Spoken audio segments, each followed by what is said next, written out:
In the beginning, the Son was Eloah. The son of El was both with El, and the son of El was Eloah.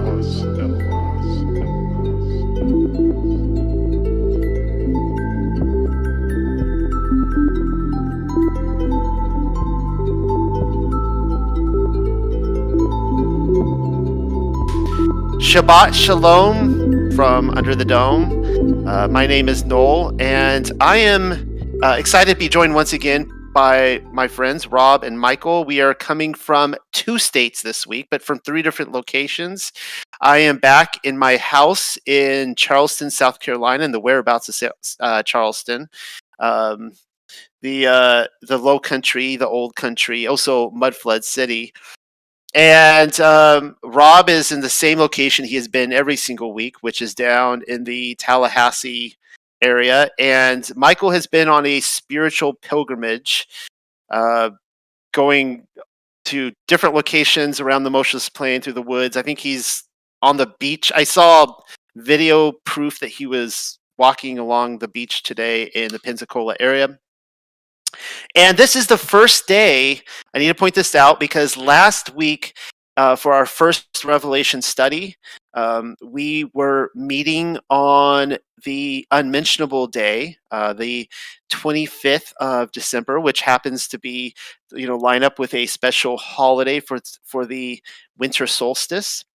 And today is the first day of the Roman Gregorian calendar, which obviously I don't keep officially.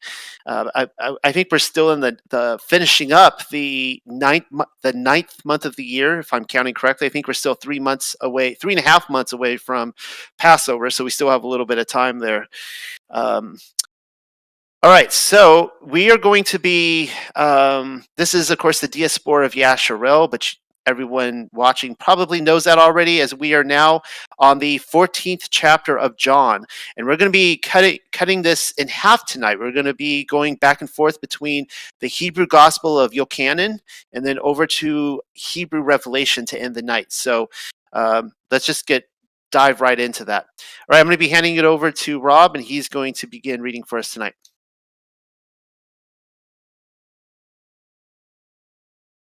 Okay, I am going to turn off my camera because I see the house is full here, and so I don't want to limit it, so I'm going to turn it off.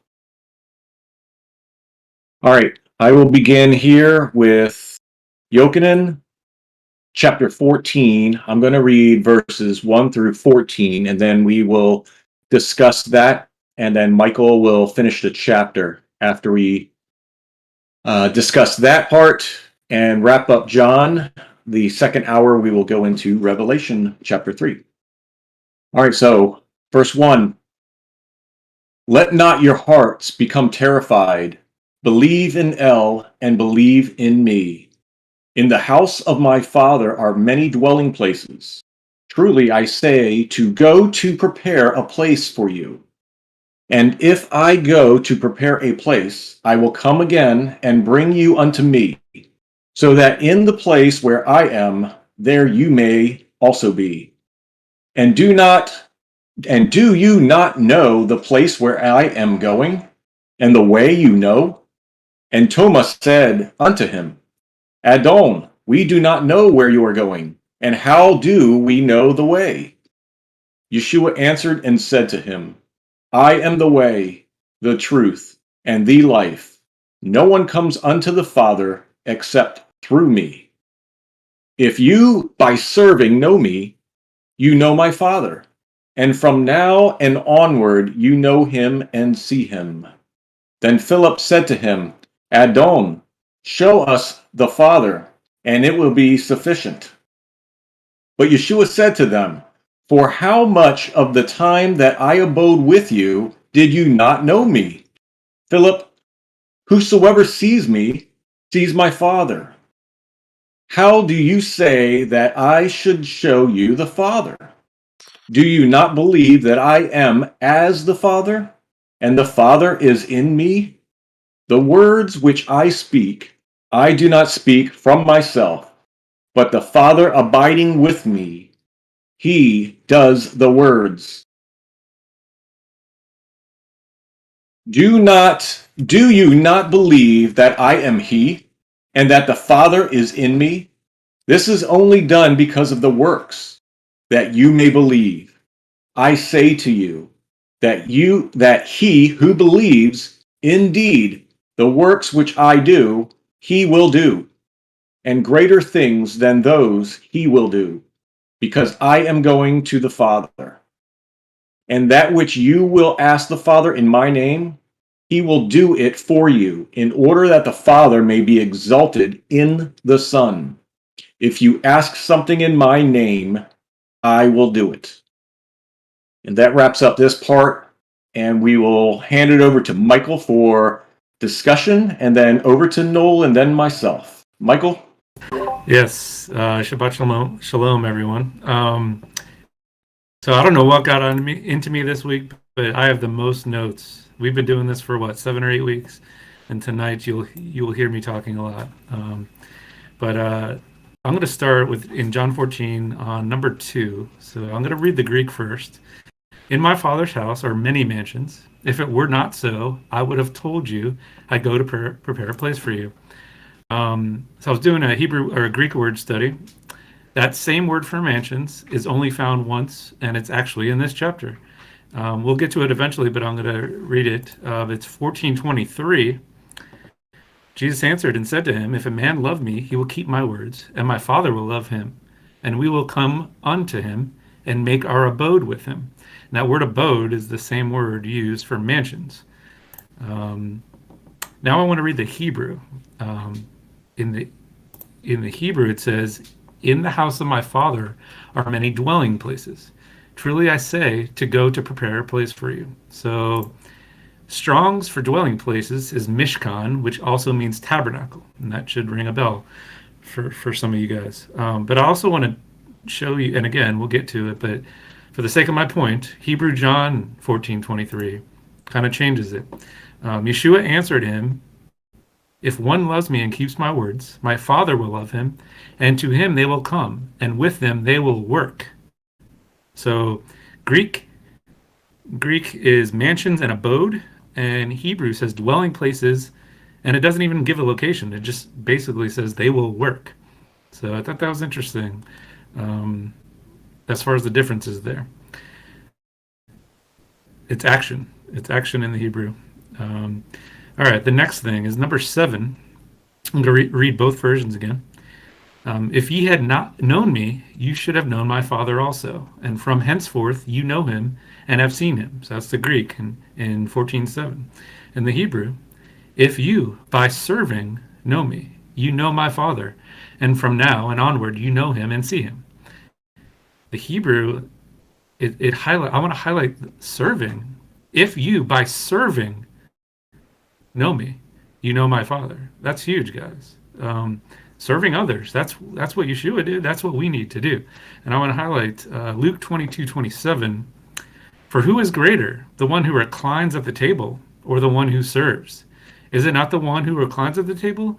But I am among you as the one who serves. And we'll get to it later in the Revelation study, but I just want to highlight that the serving part is how you know him in the Hebrew. That's huge, guys. We need to love our neighbors.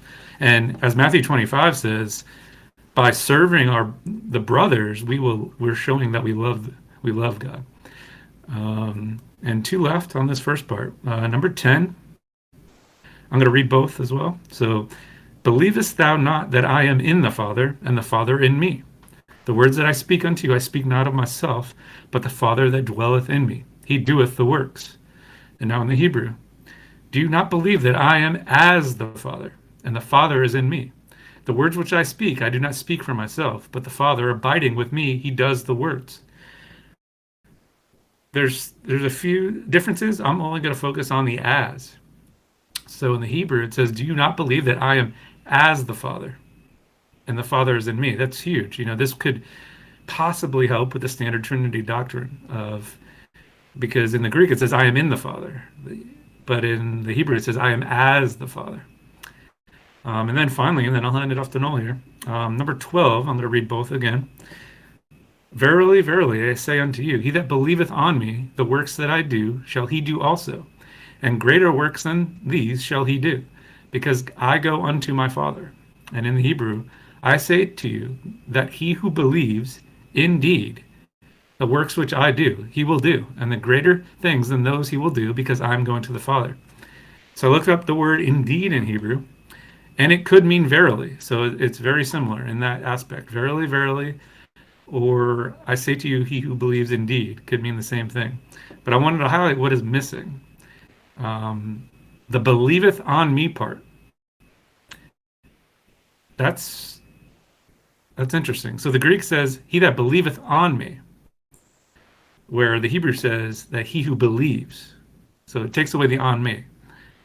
I'm not sure what that means. I just wanted to highlight the difference. Maybe you guys in the chat or Noel or Rob can comment on that. That's all I got for the first part. I want to hand it off to Noel, and I'll be busy today, so don't worry about that. That was epic, Michael. And so there's, I think what you were insinuating in here was that this comes across as a Trinity chapter, correct? Yes, absolutely. Yeah, I mean, I was thinking the same thing this week, that it, just so everybody knows that I am not a Trinitarian, certainly not in the Catholic term of the word. I'm willing to come to a level of that the Father and the Son are in perfect unity with each other, but they are not the same entity. They are two separate persons, but it does. There's a lot in there. There's some interesting passages in here for sure. So here's what I was looking at in here. This goes back to, okay, so I want to establish a case in this chapter that what we often see Yahusha doing is he speaks to his disciples, and we feel like that is directly speaking to us. And I'm not necessarily under that impression. I'm not under the impression just because he says something to his disciples that is intended that we should take that same message. For example, all right, now we're going to see some other practical, another very practical example of this later on. But here we see in verse 2, he says, Yahusha says, if I go to prepare the place, I will come again and bring you unto me, so that in the place where I am, there you may also be. All right, so he's not saying that he's going to go to a future generation and bring them to him. He's saying this to his disciples in a very intimate setting. He's not speaking to the public here. He's in a very intimate setting. Contextually, we saw in chapter 13 that Simon Iscariot has already, there was the dipping of the bread and eating it, and he got up and left. Satan entered him, and he left, and he's getting ready to be betrayed. They haven't gone to the garden yet, and he's here, and he's saying, "Look, guys, I'm coming back for you." And when we look here at this, where he's bringing him in the place where he's at, he says it in both versions, in the Greek and the Hebrew, says, "And if I go to prepare the place." Both of them use the word prepare. And when I used to read that, I used to always think of that in terms of Yahusha, or I'd say Jesus, he's like a carpenter. He's got like a tool belt and a hammer, and he's up on the roof, and he's nailing, tiles down, and he's getting ready for the big day when he reveals New Jerusalem to his disciples. But keep in mind, we've already gone through through the literature. When Yahusha, when he dies, he goes down to Sheol and empties it out and takes them up to paradise. So again, if he's saying that I'm coming back to bring you unto me, do they die first and just go up to him? That doesn't seem to be the context. The context is they haven't died and he's coming back for them. And I'm going to, I could hammer this in, but every time I see Yahusha talking about his coming back, it is to those people. It's not to me. It's not to other generations. It's to those people. He's speaking to them saying, I'm coming back for you. All right. And here's the other thing about preparing is that my understanding of the Hebrew on this is that it means to establish. Like, I'm going to go and establish a place for you. So he's not necessarily building it, right? It's already been built. And I'm going to build a quick case on that. But it's almost like if you were to go to a wedding and you were invited to a wedding, this is a great example for me because I used to be a wedding photographer. You're invited to a wedding and you accept the invitation, and then you show up to the wedding and there is some dinner plates set out and there's your name. And you're like, oh, they prepared a place for me. This is so great. So first thing I want to do is read from Second Baruch, and I am kicking myself now because I wrote down in my notes Second Baruch, but I did not write down. Oh, okay, I know where it is. Let's see BibleBot what it's going to do here. Does BibleBot have Second Baruch? Second Baruch, chapter 4. Let's say 1 through 6. No, it doesn't have it. Okay, all right. Let's read it from my Sefer then. All right, so this context here is it's talking about New Jerusalem in heaven. Now, I've established this with this group before, but I think this is good for the study to go over it again. I'm going to read from chapter 4. It's only 6 short verses, and it says, "And Yahuwah said unto me, this city shall be delivered up for a time." Now, he's talking to Baruch about the physical city of Yerushalayim on the earth, that it's going to be delivered up to the Babylonians. "And the people shall be chastened during a time that they're going into captivity, and the world will not be given over to oblivion." All right, settled. "Do you think that this is the city of which I said, on the palms of my hands have I graven you?" So now Yahuwah is saying, oh, that's so awesome. You got it up. Thank you. So Yahuwah is saying, look, there's another, like, this isn't the city I've been speaking about. Yeah, this Jerusalem is going to get destroyed, but that's not the Jerusalem I have in heaven. Let's read on. "It is not this present building which has been constructed in your midst. It is that which will be revealed with me, and which was already prepared from the moment I decided to create the garden." So that's interesting. So here it was prepared at the moment that the Garden of Eden, as we saw last week in the Revelation study, was it's in the third heaven. "And I showed it to Adam before he sinned." So he showed Jerusalem to Adam, but when he transgressed the commandment, it was taken away from him, as well as the garden. So he was in the garden, he was shown Jerusalem, he was able to enter Jerusalem, he could no longer enter Jerusalem. It sounds like he went a long time before he sinned, that it was more than just a few hours. "And after these things, I showed it to my servant Abraham in the night between the portions of the victims." That's interesting. "And again, I also showed it to Moses on Mount Sinai when I showed him the pattern of the dwelling in all its vessels. And now behold, it is preserved with me as well as the garden. Now go and do as I command you." All right, here's the second one I want to read through. Hebrews 11, 8 through 10. Come on, BibleBot. Yes. All right, this is what it says. "By belief, Abraham obeyed when he was called to go out to the place which he was about to receive as an inheritance, and he went out not knowing where he was going. By belief, he sojourned in the land of promise as a stranger, dwelling in tents with Yitzchak and Yaakov, the heirs with him of the same promise. For he was looking for the city having foundations, whose builder and maker is Elohim."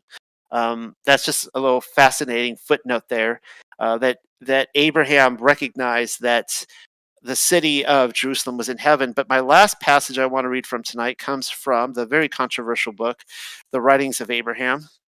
I probably shouldn't say that, but I just recognize that people always send me fan mail about how much they despise this book for whatever reason. But it's an amazing book.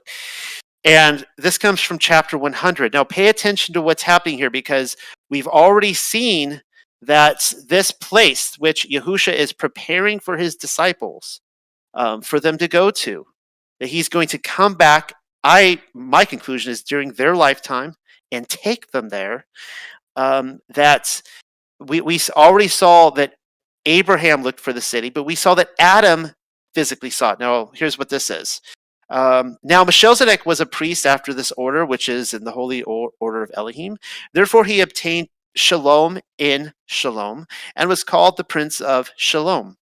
And his people wrought righteousness and obtained heaven, for they sought for the city of Enoch, which Elohim had before taken. Okay, so listen to this carefully. Separating it from the earth, having a reserved it unto the latter days of the end of the world.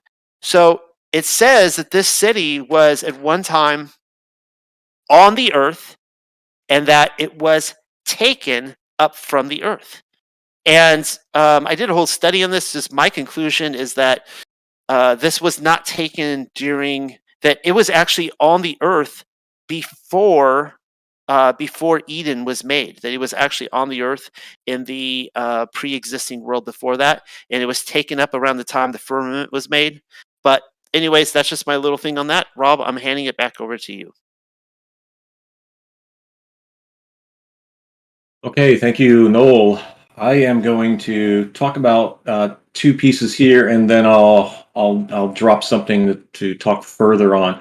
One, I wanted to follow up with what Michael was saying on verse 10, where we have the words which I speak, I do not speak from myself, but the Father.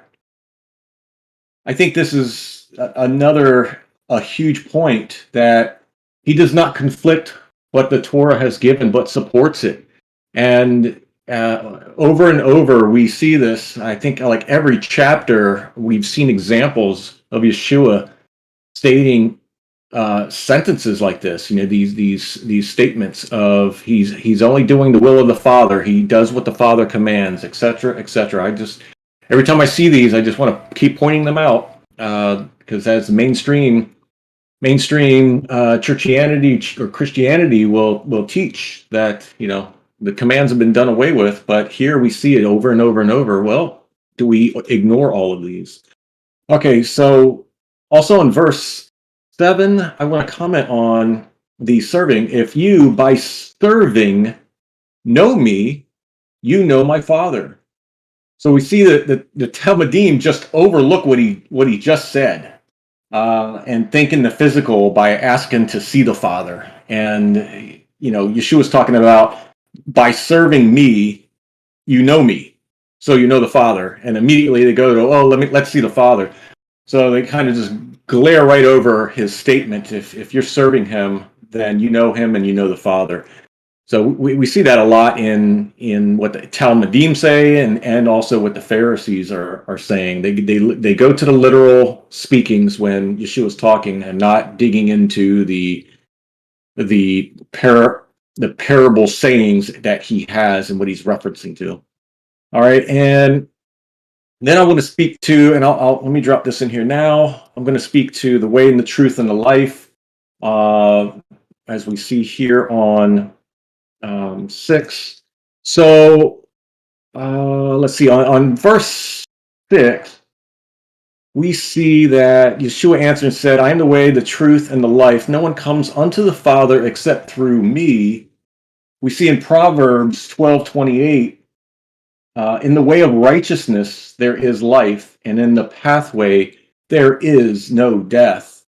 So Proverbs remind you that in the way of life there is no death, in the way of righteousness. So we just have to keep that in mind. So when we're talking about the way, the truth, and the life, Yeshua is tying in these verses, these sayings from the Torah, from the prophets, etc. And as we look at them, for the way, and I'm going to quickly read through these. For the way, thus said, and I have them posted here. Isaiah 48:17. Thus says Yahweh, your Redeemer, the set apart one of Israel. I am Yahweh, your Elohim, teaching you what is best, leading you by the way you should go. So here we have Yahweh, Yahuwah, leading the way, Yahweh, for his people. And Yeshua is referencing himself as the way. So once again, he's tying himself in with obedience to the Father in fulfilling his commands. You will make known to me the way of life. In your presence is fullness of joy. In your right hand there are pleasures forever. That's Psalm 16:11. And then I read Proverbs 12:28, the way of righteousness is life, and also Jeremiah 7:23. But this is what I commanded them, saying, obey my voice, and I will be your Elohim, and you will be my people, and you shall walk entirely in the way which I command you, so that it may go well for you. So here we see the way. What is the way? The way is a righteous life.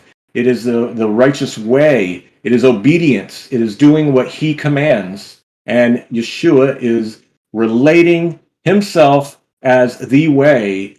He's walking in obedience, and he's doing and fulfilling the commands. So, I mean, this is just things that I think it's very somewhat easy to pull together when you bring these verses in to understand what he means by the way. He's the truth. The truth. In John 8:31 and in Psalms 33:4, then Yeshua said to the Yahudim who believed in him, if you abide in my word, you will become my Talmudim in truth. Here, once again, you abide. You got to be doing his word.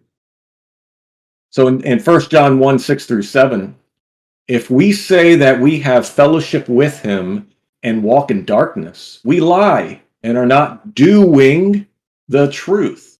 But if we walk in the light as he is the light, we have fellowship with one another. And the blood of Yeshua HaMashiach, his son, cleanses us from all sin. So we see, once again, doing the truth. And then in 1 John 1:8, if we claim to be without sin, we deceive ourselves and the truth is not in us. We need to reflect on that. It's repent. We got to recognize that we are with sin. And another is John 17:14-19, 18:37. We see him talking about the truth here. I have given them your words, and your world has a report against them. I do not plead that you will take them from the world, but that you will keep them from evil. They are not of the world, as I am not of the world. Sanctify them in truth. Your word is truth. As you sent me into this world, so I send her in the world, and because of them I sanctify myself, in order that they may be sanctified in truth. Psalm 119, 160. All of your words are truth. Every one of your righteous ordinances endures forever. So we see the truth is the words, is the commands. They last forever. We must be sanctified in the truth. So we must be doing these commands and the words that he has given. He's using all these action words of what we are doing to be in the truth, in doing the truth. And lastly, life. So in Job 12, 9-10, who among all of these does not know the hand of Yahweh has done this, in whose hand is the life of all that live and the breath of all mankind. So we see in the hand of Yah is life. And 1 John 5:12, the one who has the Son has the life. The one who does not have the Son of God does not have the life. Proverbs 10:16, the wages of the righteous is life. Proverbs 12:28, the way of righteousness there is life. And we have Wisdom of Solomon 8:7, Sirach 4:11-13. And if a man loves righteousness, the fruits of wisdom's labor are virtues. For she teaches soberness and understanding, righteousness and courage. And there is nothing in life for men more profitable than these. So life is righteousness, the virtues. When you tie in the actions that we are living for him, if we love him, we will do his commands. So we're tying in the righteous actions that we are doing that please him. These virtues, this righteousness, that is us showing the life. As we know, we are living now in the mortal life by living as eternal, by walking in the virtues and the righteousness, etc. So we're practicing it now. We're doing it now, so that we can show that we love him. So I wanted to bring that together on the way, the truth, and the life with these verses that tie that in. And I hope that is helpful for others, and that others can share this with their loved ones. So with that, I am done on these 14 verses for this chapter. Over to Michael. No, do you have anything else, or should I finish this out with John? I just have to say that was really awesome, guys. I really enjoyed that. So I I think there's probably other things I could touch on, but why don't you just go ahead and read the next section? Alrighty, let's get going here. We're gonna start with number 15, and this is a big one. So, if you love me, you will keep my commandments, and I will pray unto the Father, and he will give you another Ruach HaKodesh, that he may abide with you forever.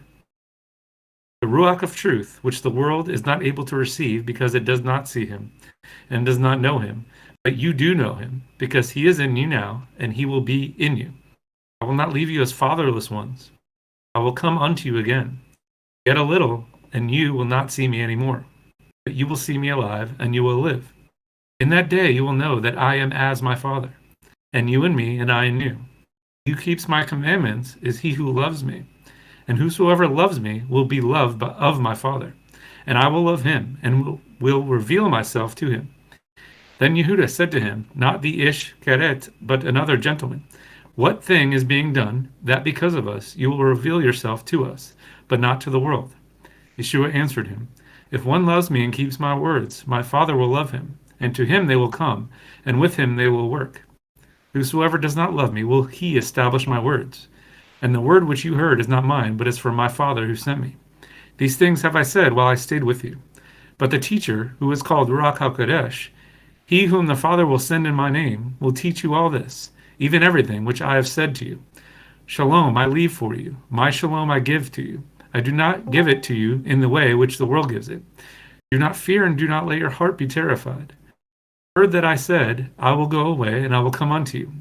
If you love me, truly you will shout for joy, because I am going to the Father, for the Father is greater than I. And I reveal this to you now, before the work, so that after the work you may believe. From now I will not speak many things with you, because the prince of this world has already come, and he has nothing in me. But in order that the world may know that I love the Father, he gave his commandment to me, and so do I. Stand up and let us go hence. Let's head up to Noel for a commentary. So, as you said, Michael, this the big one here really is in verse 15, and in the Greek it says this: "If you love me, keep my commandments." Now that seems pretty straightforward. If you love me, keep my commandments. But it's amazing how just a little bit of wording really changes the emphasis on this. And he says in the Hebrew, "If you love me, you will keep my commandments." So here it's not even a suggestion. It's like, if you love, and I think all of us here are smart enough not to read, "If you love me, keep my commands." That's suggestive. But this is just fact of the matter that um, throughout the church, it is suggestive. We've talked to enough of them to say, no, that's not how we define love. We love him, and whatever, he just loves us for who we are, right? But he's like, no, like, you will keep my commandments. Like, if you don't keep my commandments, then you don't love me. And this, we can just go on example after example here. Rob already beautifully addressed this, and I don't think I could really add to anything Rob has already said. But let's just go through a few. I was trying to keep track of everything he said in my notes, and I've been like trying to cross things out. So hopefully I don't repeat anything he already said. But take Psalm 119 for example. Now, of course, the writers of the Psalms, I have pointed out many times in the past, they would be thrown to the curb at any church because they would be heretics for their love of Torah. These guys love the Torah, and in fact, Yahusha, what was it was it 2 weeks ago, where we read that he actually equated? It was like 2 or 3 weeks ago. He equated the Psalms to Torah. I don't know if we really dug into that enough to really wrestle with, like, what's all the insinuation, the suggestions here. But Psalm 119, the Torah is used 24 times to describe, quote, the man after Elohim's own heart. So if we are a man after the Father's heart, then we do Torah. Proverbs 28:4. Let me drop this into. I obviously wasn't going to read through all of Psalm 119, guys, but I was going to be merciful on you guys tonight. But Proverbs 28:4. What does it say? Those who forsake the Torah praise the wrong. ouch. Those who guard the Torah strive with them. So here we see that there's a line between righteousness and evil, and it is Torah. If you want to praise the wrong things to do in life, then forsake Torah. All right. Here's another one. You guys are all familiar with this one. Proverbs 28:9. He who turns away his ear from hearing the Torah, even his prayer is an abomination. And that's a tough one. I mean, you talk about cognitive dissonance. That is, you bring that to people in the Christian church in other congregations, and when you get it, especially in the touchy-feely denominations like the charismatic churches and that kind of stuff, where it's all, proof of their salvation is the fact that they experience a flow of energy and emotion, and they say that's the Spirit and this kind of stuff. Like, none of this matters because, they see miracles and all these things happening and stuff like that. But it's like, no, guys, no, like, you turn away from obeying the Father's commands, then your prayer is an abomination. Here we see, here's a great one. Isaiah chapter 2. I'm not going to put Bible bot for the entire chapter, but the law of the millennial kingdom, anyone will see if they read Isaiah chapter 2, is Torah. Torah continues as we're doing these studies on the millennial kingdom, and people are coming in, streaming in. Some people are getting really upset because I'm saying that the Torah was not done away with, and the rebellion, the reason why the millennial kingdom is not here, guys, to this day, is because people rebelled against Torah. Like, that's the elephant in the room. Here we see, let me put up Isaiah. If people had obeyed Torah, then it would have all been good. Isaiah 66, verse 23. And it shall be that from new moon to new moon and from Sabbath to Sabbath, all flesh shall come to worship before me. And so here we see Torah is eternal. And here's another one, Deuteronomy 33, verses 2 through 4. And he said, Yahuwah came from Sinai and rose from Seir for them. He shone forth from Mount Paran and came with 10,000s of set-apart ones. At his right hand a law of fire for them. Indeed, he loves the peoples. All his set-apart ones are in your hand. And they sat down at your feet, receiving your words. And here's the kicker right here. Moshe commanded us a Torah, an inheritance of the assembly of Yaakov. So we see that Torah is our inheritance. And Rob already did a great job of touching on this, but I'm going to repeat it anyways. I'm not sure he actually said this passage. This comes from Deuteronomy chapter 30, verses 15 through 16. Oops, I did verses 15 through 15. Let me try that one more time. Sorry. 30, verses 15 through 16. Boom. See, I have set before you today life and good and death and evil. And that I am commanding you today to love your Elohim, to walk in his ways, and to guard his commands and his laws and his right rulings, and you shall live and increase. And Yahuwah your Elohim shall bless you in the land which you go to possess. So, Yahusha, like at the Last Supper, he's just commanding the exact same things that Moses commanded and the prophets commanded. And it's mind numbing that people read. And I have to give people grace because I spent the first 35, 36, 37, however many years of my life reading the Bible and totally missing these commands that we're supposed to obey, and that's coming from Moses. And so, it really does come to Yahuwah opening our eyes, obviously.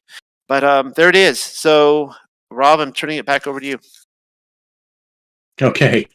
I'm going to touch on a few things, and then I'm going to hammer home that point with, if you love me, you will keep my commands. So I'm going to start, touch on, like, verse 18. I will not leave you as fatherless ones. Here he goes again, talking about the orphans. And, the father cares for the orphans. I know we talked about this. I know Michael did in our earlier chapters. and the orphans are definitely ones on the Father's hearts. For He wants us all to be in a family, and broken families and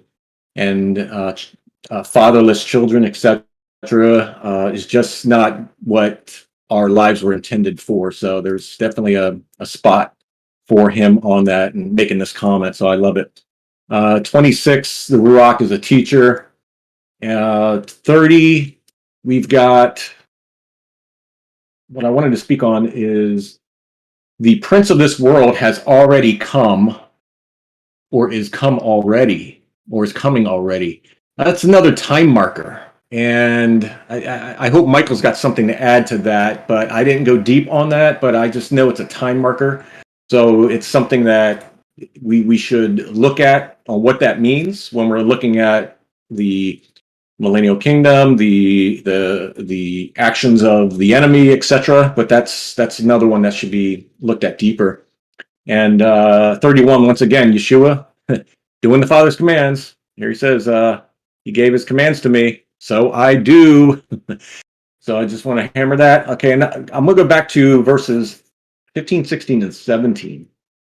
And let me share on verses 16 and 17. And I'll drop that in there. And what I'm going to read here is, on the top part is the verse, the two verses. And then I highlighted below it to give a better understanding. And I worked through these verses with Ronit and looking at the Hebrew. So I wanted to speak to this part here. I'll read the middle part. And I will pray unto the Father, and he will give you another Ruach, holy, for he will safeguard you forever, Ruach of truth, which the world is not able to take from you, because it does not see it and does not know it. But you do recognize it, because it is in you now, and it will continue to be in you. So what I did here is, with the color coding, is to show you who's speaking in each one of these parts, so that you can see this. Where looking at it, the Father, he will give you another Ruach that is holy, this spirit of holiness. For he, the Father, will safeguard you forever. As we know, the Father will always safeguard us as children. And this Ruach of truth, he's calling the spirit of truth that he's giving you, this spirit that's holy, because it's revealing, it's from him, and the world cannot take it because it does not see it. So I wanted to point that out regarding this spirit, or the Ruach of holiness. And as I was talking with Ronit, she pointed out, and we were talking about David, where back when David did when the prophet Nathan came out and more or less was telling him the story about the sheep, where there was a farmer that had one sheep. It was his everything, and then another one had, I can't remember the exact details of the story, but had a bunch. And the one that had a bunch coveted the one that had just one and ended up taking it. And David blew his stack off and was really upset with that person for doing it. And then Nathan says, well, that was you. And then David's eyes were opened at that point and realized what he had done with his new wife and that whole deal. So he writes here in Psalms 51, 10 through 12, create in me a clean heart, O Elohim, and renew a steadfast spirit within me. Do not cast me away from your presence, and do not take your spirit that's holy from me. Restore to me the joy of your salvation, and sustain me with a willing spirit. So we see here in the Psalms, the Old Testament, that this spirit of holiness is mentioned. And David's speaking to the Father, asking him not to take this spirit of holiness that he has, and that he's realized he made this mistake in what he's done. So he's asking, create me a clean heart. renew the steadfast spirit within me. So I just wanted to tie that together in these two verses and what it's saying and how at least what I think that Yeshua is referencing here in making this statement. And then lastly, I will share one more, and this is going to be on verse 15. I'm going to read this because this one I think is very key for everyone. And Noel was hitting all around this with what you just said. And this is all about love. Love is keeping his commandments. We read, if you love me, you will keep my commandments. So I'm going to read some verses here quickly. And as you see on the color-coded picture here, so you can kind of follow along what's being said here. I won't necessarily read, well, yeah, I'll say the verses. 1 John 2, 3 through 6. By this we know that we have come to know him, if we keep his commandments. The one who says, I have come to know him, and does not keep his commandments, is a liar, and the truth is not in him. But whoever keeps his word, in him the love of Yahweh has truly been perfected. By this we know that we are in him.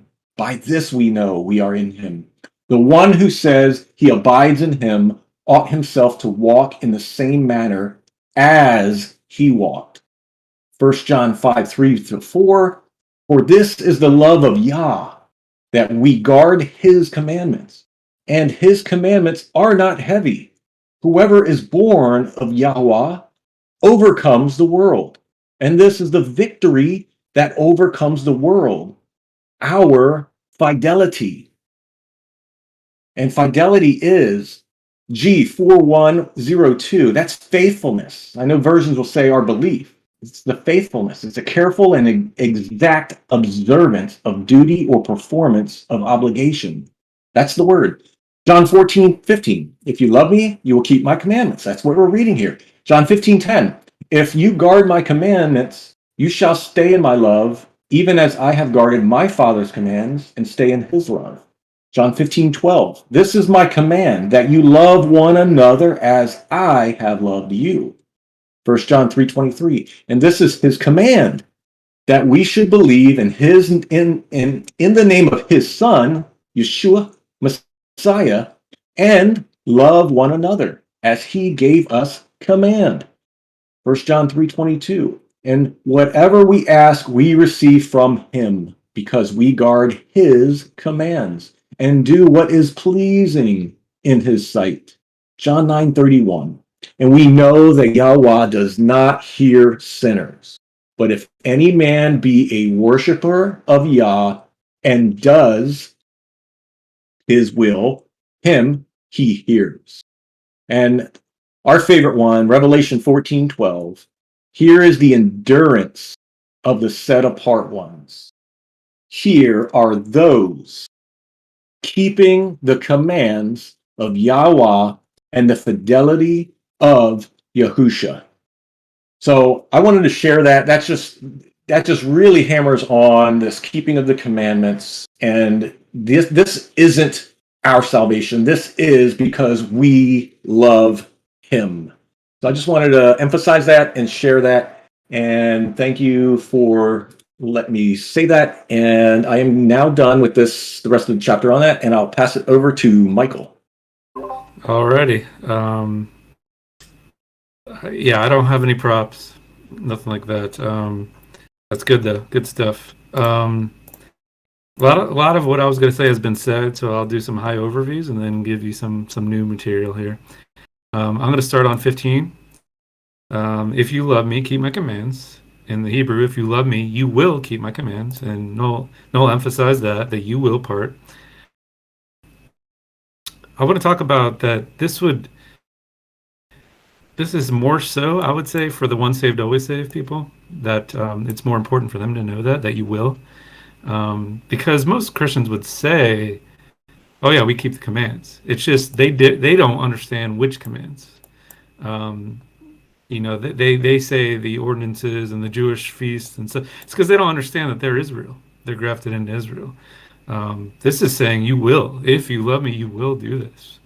Um, yeah. So that's pretty blatant. I agree with what Noel said on that one. Number 16, I'm going to read both again. And I will pray the Father, and he shall give you another comforter, that he may abide with you forever. And I will pray unto the Father in the Hebrew, and he will give you another Ruach HaKodesh, that he may abide with you forever. So I'm not going to speak on the feminine and the masculine. I was hoping Rob would do that, so I didn't have to do that. But it removed comforter both times in this chapter, and I thought that was really interesting. I love that part of the motherly comforter, and it, for whatever reason, the Hebrew removed it both times. In this one, it says another Ruach HaKodesh, and then in 26, it says it's a teacher, which it is, but for me, I didn't, as someone who did a whole deep study on this one, I love the comforter aspect of it. But let's assume the Greek is correct, and I want to read it again. Wisdom of Solomon 8:9. This is wisdom. Therefore I purpose to take her, wisdom, to me, to live with me, knowing that she would be a counselor of good things and a comfort in cares and grief. So I just wanted to, again, make that known that there is a difference between the Hebrew and the Greek. Comforter is removed twice. The next thing, Rob spoke on this, at number 18, I will not leave you comfortless, but I will come to you. And in the Hebrew, I will not leave you as fatherless ones. I will come unto you again. So the Greek just loves the word comfort, and the Hebrew omits it. But it does say fatherless ones. And as Rob was saying, we do love talking about the fatherless and the orphans. Yahuwah he wants Israel to take care of them. It's because we're breaking the family unit. And that's why. That's how he designed it. And if one of them is missing, Israel needs to repair that hole. I just want to read Deuteronomy 31:6. Be strong and courageous. Do not be afraid or in dread of them, for the Lord your God is the one who is going with you. He will not desert you or abandon you. I remember during the Holy Family study, we went over a bunch of that Yeshua won't leave us orphans, and that we were grafted into that family. But I thought that one was good too. Number 20, again, I just want to point out, like I did in the previous first half, that it says in the Hebrew, in that day you will know that I am as my Father, and you and me, and I and you. Again, I just want to point out the as part, that it could help with the standard Trinity doctrine, where they would say in. To me, that's a big difference. Just two left. Number 21, I'm going to read the Hebrew. He who keeps my commandments is he who loves me, and whosoever loves me will be loved of my Father, and I will love him and reveal myself to him. I want to read, actually no, Rob read this, but I guess I can read it again. 1 John 2:3. By this we know that we have come to know him, if we keep his commands. The one who says, I have come to know him, and does not keep his commandments is a liar, and the truth is not in him. But whosoever follows his words, in him the love of God has truly been perfected. By this we know that we are in him. The one who says that he remains in him ought himself also walk as he walked. As someone who didn't really grow up in the church and got into this Torah, logically, I'm a logical person, numbers based. It just doesn't make sense why they fight this, why they fight not wanting to obey. Most people in this chat would say Paul is the reason, and it's very possible that's the main reason they're using Paul. But as someone who didn't grow up in this faith and didn't have much to overcome as far as doctrine, for me, it's logical that you would want to follow him. And whether you agree with all the commandments you need to follow, you should want to research that. You should at least have a fear of Yah to be like, maybe I should look into this. There's no fear of Yah, in my opinion. And finally, number 24 in the Hebrew, whosoever does not love me, will he establish my words? And the word which you heard is not mine, but is from the Father who sent me. And I'll just end this with a cross-reference. 1 Kings 6:12. This house that you have built, if you will walk in my covenant, and you will keep my judgments, and you will do all my commands, and you will walk in them, I shall establish my words with you, which I spoke to David your father. I just thought that was an awesome cross-reference. I did a word search for establish my words. This popped up, and it talks about the house that you have built, you will walk in my covenant, you will keep my judgments, and you do all my commands, and you will walk in them. So I'll end it there, but that's all I have for John. So I guess Noel can take it away. So let's just sum up what's happening here. In the previous chapter, and I mentioned this earlier tonight, in the previous chapter, we see Yehuda Iscariot, or Judas Iscariot. He has betrayed Messiah. He's on his way to betray him now, and Yahusha has just had his last meal, the Passover meal, perhaps, with his disciples. They're getting ready to go out to the garden, and he knows he is going to be tormented and crucified. And we saw in the previous chapter, and this is, of course, a continuation of that same conversation, where he's saying he's deeply troubled in his spirit, in his ruach, and he's telling his disciples, I'm going away. And they're like, where are you going? Take us with you. We want to go where you're going. And he's like, you can't come where I'm going, but you'll know how to get there, and I'm going to come back for you and take you there, all that kind of stuff. So he knows these are the last words he's going to have with them. And that's what I really want to get at here, because when he goes to the garden, he wants them to stay awake and pray. But this is the last words he's ever going to really speak with them in this life before his resurrection. And so if we've been discussing, was he with them 1 year or 3 years? I think Michael and I have come over to the position now that it seems like it really was a 3-year ministry. I'm not sure where Rob is at, but if you were teaching your disciples and preaching for 3 years, and this is it, you want to sum it all up. Like, he's summing it all up right here. Just as you see with Moses in Deuteronomy when he's getting ready to die, and Deuteronomy is almost like one great big last speech before he goes off and dies. And we get up to Deuteronomy 30 into 31, 32, 33, and which I read a couple passages in there. It's like, look, it's up to you to choose the blessing or the curse. You want to choose the blessing, then be obedient. If you want to choose the curse, then be disobedient. And he's essentially saying the same thing as Moses here. He's like, everything I've been telling you, it's summed up in this. If you love me, if you love my Father, then just obey the Father as I have obeyed him. And I think that's really what this all comes to. And I had a few other thoughts, and now I just kind of lost them, but I think that's it. So, Rob, did you have anything else you wanted to add?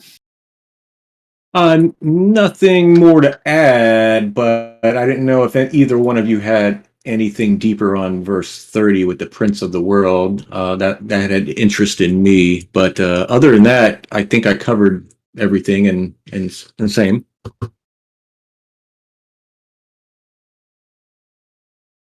I don't have any commentary on that. That's an interesting, and what Rob just brought up, it says, from now on I will not speak many things with you, because the prince of this world has already come, and he has nothing in me. Yeah. I mean, he was the prince of this world. I'm assuming if he's referring to Hasatan, he was literally just in the room with them, and he entered Judas Iscariot. So I don't know if that's the context or if something else is the context. If you remember that, or his visit with taking him doing the temptations after he was baptized. Go ahead, Michael. If you remember a few chapters ago, he was cast out. So what do you make of that in relation to this verse? Refresh my memory on when he was cast out. I think I linked it to a chapter in Revelation. It was the same chapter, and Yeshua said, that he was cast out, and we were trying to link it to the Tartaria in Revelation. If you remember that, Michael threw him out, kind of thing. Oh, okay, he was thrown out of heaven. Yeah. I don't know. I've got nothing, guys. Yeah, it was one of those sentences that's just thrown in there like this one here, but it could very well just be him commenting on the prince of the world has already come. He's already quote tempted him, in that aspect, and now he's going to set up his murder next. Yeah, I think I would agree with you on that, Rob. I think that's the context here is that he's deeply troubled. I mean, if he was troubled in the last chapter, I would assume, this is like conversationally like 5 minutes later. I would assume that he's still troubled from 5 to 10 minutes earlier, and Judas has just left, and they're still confused, and he's trying to. Last time we saw where he said, "Look, I'm telling you these things now because." That way, when they happen to me tonight and tomorrow, and then of course 3 days later, that you will then believe me, who I am and all that kind of stuff. And I think that's what he's just setting up. So Yeah. And no, after we're done here with John, do we want to open up the floor for like, let's say 15 minutes and then close it for the next part of Revelation? Or what's your thought? Let's give it a few minutes. Let's open it up because we're already at an hour mark, and I want to make sure because I think we have a lot that we want to discuss in Revelation. So, does anyone have anything here that they would like to comment on? Any observations that you've had? Yeah, I just dropped into the chat regarding verse 23. It says, "To him they will come." And in the Greek, it says, "We will come." Did you guys catch that one?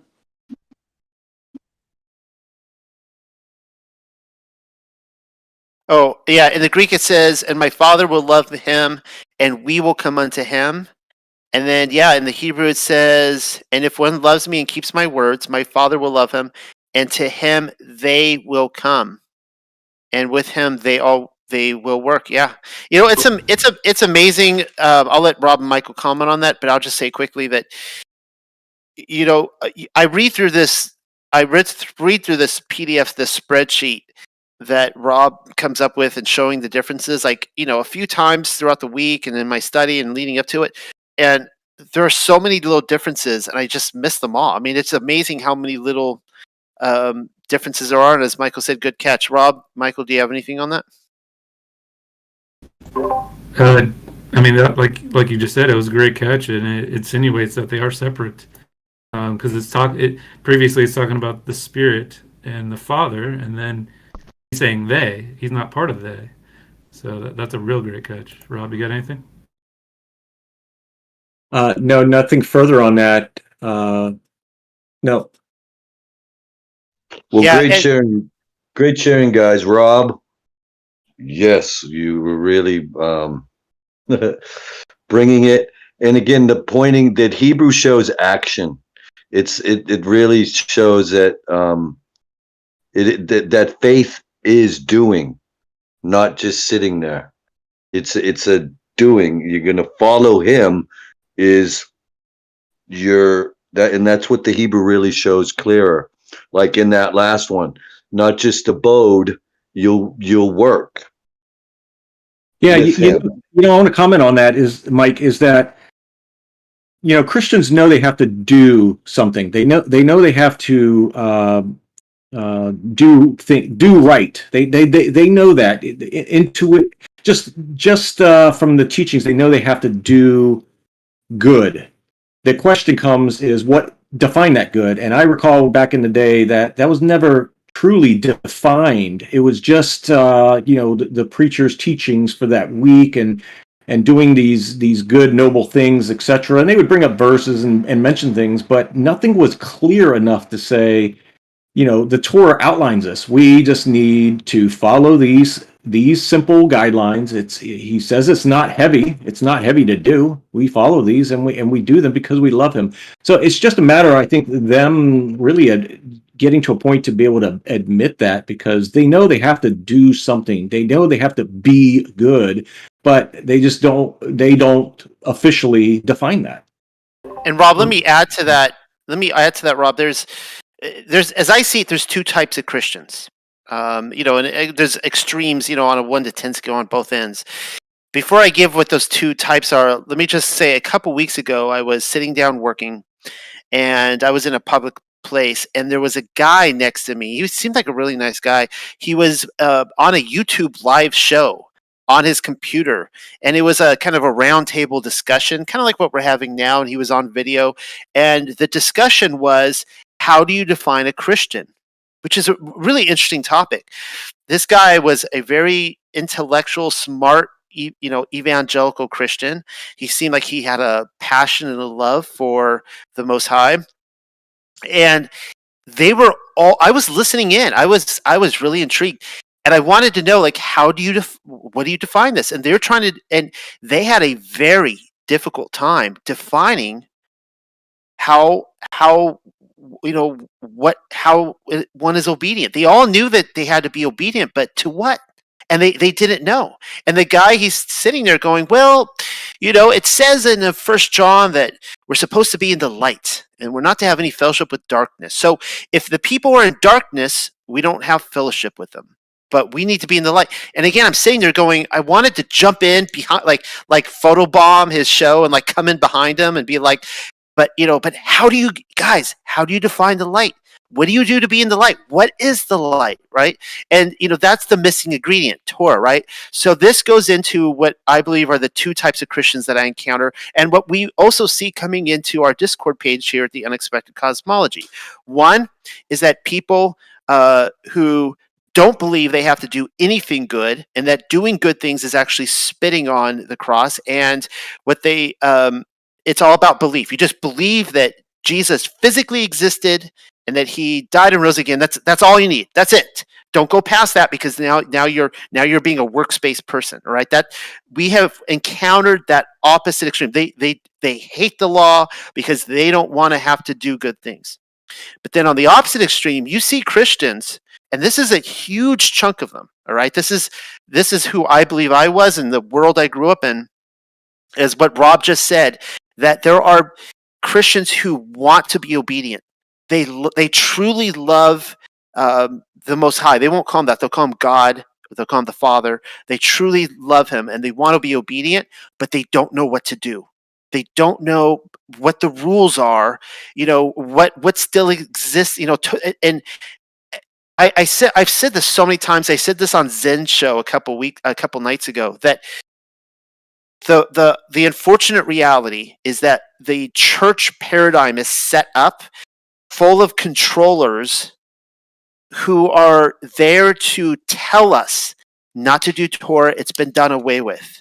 And so as I'm reading the Bible, and I would read through chapters like this where he says, obey my commands, be obedient to my Father, I would, Torah wasn't even in my mind, my thinking, because I'm like, well, that's been done away with. So what am I supposed to do? And I used to be so confused in my prayers. I would pray over and over again. I would say, like, Father, I'm a sinner. I know I'm a sinner. Forgive me my sins. And I know that there are so many sins that I'm committing that I don't even know what they are, and reveal them to me. I want to know so that I could repent of them. And so I think that that's the big thing, that unfortunately, that there are so many controllers in the church, gatekeepers, all sorts of things, and their job is to keep people from the truth and keep breathing into their ears and telling them, that if you obey that, you're going to be works based, and if you're works based, the truth is Yahusha, and that chart that Rob showed up again, the way, the truth, and the life, and giving the examples of what is that is just fire. Yeah. Okay, I'm sorry, I don't want to ramble. Is there anybody else who has anything before we move on to Revelation? Yeah, I have. Oh, go ahead. Okay, I have a couple of things. So, regarding the last topic, I think there is a huge confusion between the Torah, which has a very finite number of commandments, I believe 613, right, to the gazillion, 500,000, 1,000,000 laws and edicts that the sages, the rabbis added to the Torah. So when Yeshua came, he said several times, I didn't come to abolish the Torah, but I have a huge issue with all of the stuff that you rabbis added on top of the Torah. So I think that nowadays Christians get confused And when they think about laws and Torah, they they combine into it all of those gazillions laws that Yeshua was very upset with. So I think that's just a thought. Another thing, I wanted to go back to John verses 15 and 16. So as I was working on those two verses, I had two insights. The first one is that Holy Spirit is actually not a correct translation of Ruach HaKodesh. So Holy Spirit in Hebrew would be Ruach Kedosha, okay, Holy Spirit. But that's not what Ruach HaKodesh is. Ruach HaKodesh is the Spirit of holiness. Those are, we can probably do a whole discourse just on what it means. But so I just wanted to make sure that we understand that Ruach HaKodesh is Spirit of holiness. And the second thing is I was kind of like getting excited about how come I haven't noticed it all those years. I started doing a research on Ruach HaKodesh, and I found out that it's nowhere to be found in the Old Testament. Nowhere. There is only one verse in Psalm 51, the one that Rob mentioned, and in that verse, King David is asking God to not to withdraw his spirit of holiness from him, from King David. That's it. That's it. The entire Bible, the Old Testament, there is no mention for Ruach HaKodesh. What is mentioned is Ruach Elohim, which is the spirit of Yehovah Elohim. So that's so then I started investigating, and I found out that Ruach HaKodesh was a concept that was introduced by the rabbis during the Second Temple days. So that, I think that's also a very interesting point to note. That's it. That's what I had to share. Thank you for that. Michael, did you want to jump in and say something? Sure. Yeah, just real quick. Just my opinion on it. It comes down to a few things. One is, this is just my opinion, that it comes down to thinking you're saved already, and that removes all fear-based, all the fear of the Father, and not running your race, and there's nothing you can do. And then the second thing is they don't believe they're Israel. They don't believe that. So they can say that, you're grafted in, but they still hold on to the Gentile thought. And that's why they don't think they have to do any of those things that Israel did. And if once they realize that, then you go back in the Old Testament and he's speaking to the children of Israel, do these things. I don't know. That's what I have to say about that. That's the reason why. But all right, so on that note, let's go ahead, and I'm going to be the referee and call it. It's 10:15, and the next chapter we're going to be hitting up Revelation, so we've got a lot of stuff to cover, and we just need to move on tonight. If anyone still has any thoughts on John, when we're done with Revelation, we could always return back to that again. So with that, let's get started with Revelation chapter 3. I'm going to pull it up right now.